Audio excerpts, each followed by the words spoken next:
Gemini, your insights are stronger and deeper than ever, so push yourself a little and see what you can come up with. It's a great time for brainstorming and planning, but wildly creative endeavors are just as fruitful. These words come from my daily horoscope for today, July 8th, found on astrology.com. According to a poll conducted in 2011, 31% of Americans believe in horoscopes, 51% do not, and 18% are unsure.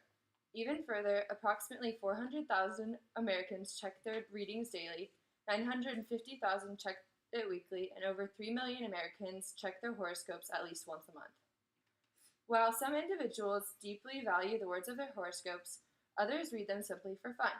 Whether a believer or not, the history and explanation behind the different systems is an alluring topic.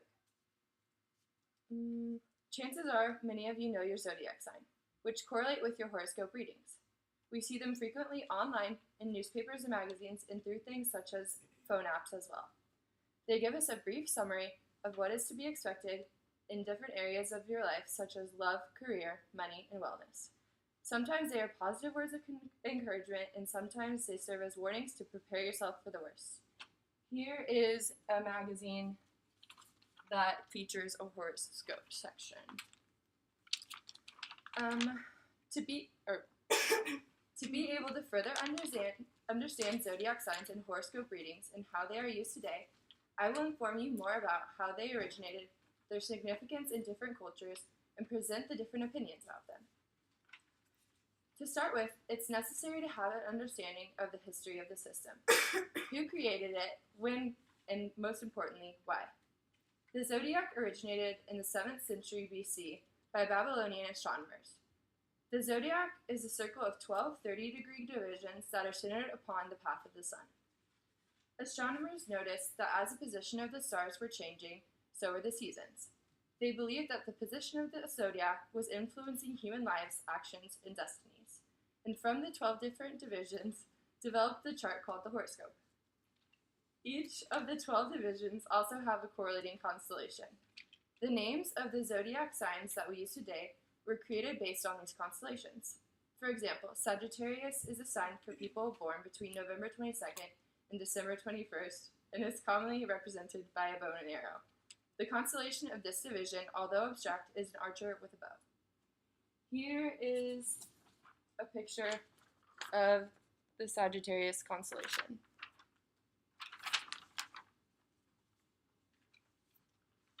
The zodiac position was used to determine personality traits and predict future events in people's lives based on the position of the sun, moon, and other celestial objects at their time of birth.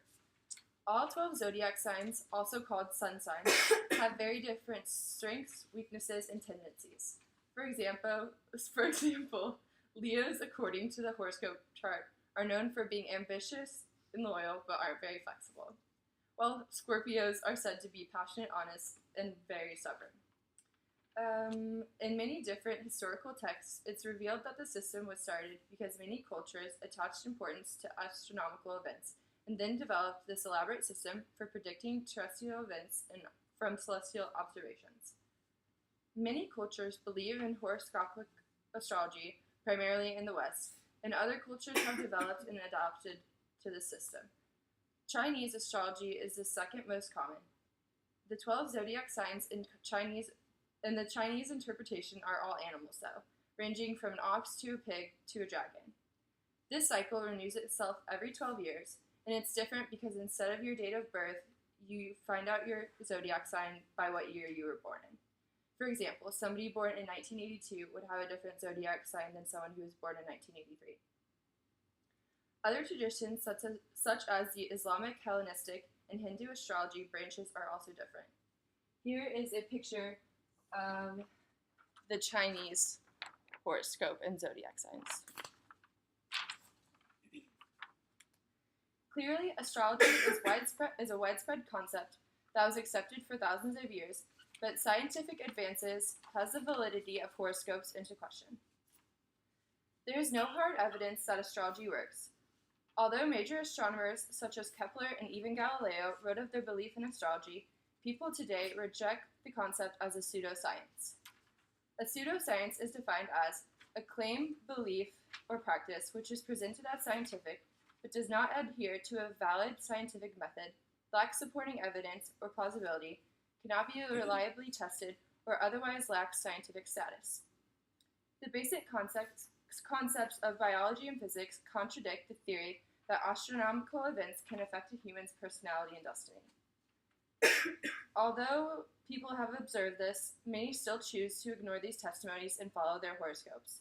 Many people feel that once they are aware of their qualities, they can self-improve and live a more fulfilled life. Although we will never know if horoscopes have true scientific meaning behind them, understanding where these words of wisdom and warning come from is both interesting and important. Our ancestors looked to the stars in hopes of further understanding the human race and developed an elaborate system that is still used by 31% of the population in our country alone. So even if you've never bothered to check your horoscope before, I suggest you do it every once in a while. While most of the time it won't be taken too seriously, sometimes you'll come across one that's very accurate and it might make you wonder. Thank you for coming to listen to me today.